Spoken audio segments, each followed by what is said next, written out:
स्वागत है हमारे लखनऊ मंच न्यूज 24/7 हिंदी समाचार पत्र एवं न्यूज चैनल में। सही खबर, सच्ची खबर। कृपया सब्सक्राइब, लाइक, शेयर, कमेंट जरूर करें। आप देखिए, हमारी जो बिजली की व्यवस्था है, आपको मालूम है कि इस साल ही नहीं बल्कि पिछली साल भी 30,000 मेगावाट बिजली की आपूर्ति की गई है। आपको मैंने बीच बीच में मैं बताता भी रहता हूं कि उत्तर प्रदेश के इतिहास में सबसे ज़्यादा बिजली वर्तमान में दी जा रही है। इतना ही नहीं, भारत में, पूरे देश में हम इस बार, पिछली साल भी और इस बार भी सबसे ज़्यादा बिजली देने वाले राज्य की तरह हम उभर करके आए हैं। इतनी ज़्यादा बिजली ग्रामीण से लेकर के शहरी क्षेत्रों में दी जा रही है।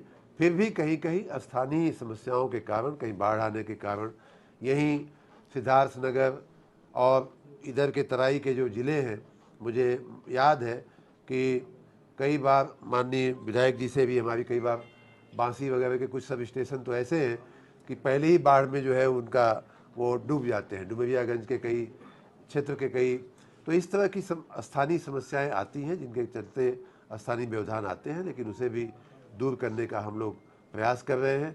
आपको ये भी जानकारी दे दूं कि इतिहास में सबसे ज़्यादा विद्युत आपूर्ति तो हम कर ही रहे हैं, साथ ही अभी तक कभी भी इतना खर्च नहीं हुआ होगा, उतना ज़्यादा खर्च करके RDSS नाम की हमारी एक योजना चल रही है। लगभग 15,000 करोड़ रुपए के खर्च से एक एक गांव में, एक एक मोहल्ले में तार बदलने का काम, खंभे बदलने का काम, ट्रांसफार्मर बदलने का काम मुस्तैदी के साथ युद्ध स्तर पर चल रहा है।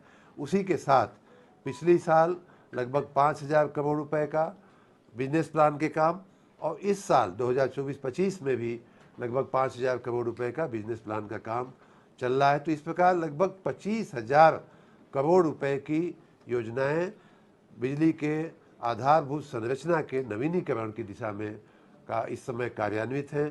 आपसे मेरा ये निवेदन है, सभी लोगों से, आप मीडिया के मित्रों से भी, कि आपके गांव में, आपके मोहल्ले में अगर कहीं तार जर्जर है तो वहाँ के स्थानीय अधिकारी का ध्यान आकर्षित करिए। अगर कहीं खंभा जर्जर हुआ है, उनका, हमारे अधिकारियों का ध्यान आकर्षित करिए। उनकी नज़र न पड़े तो माननीय विधायकगण का, माननीय जनप्रतिनिधिगण का आप ध्यान आकर्षित करिए।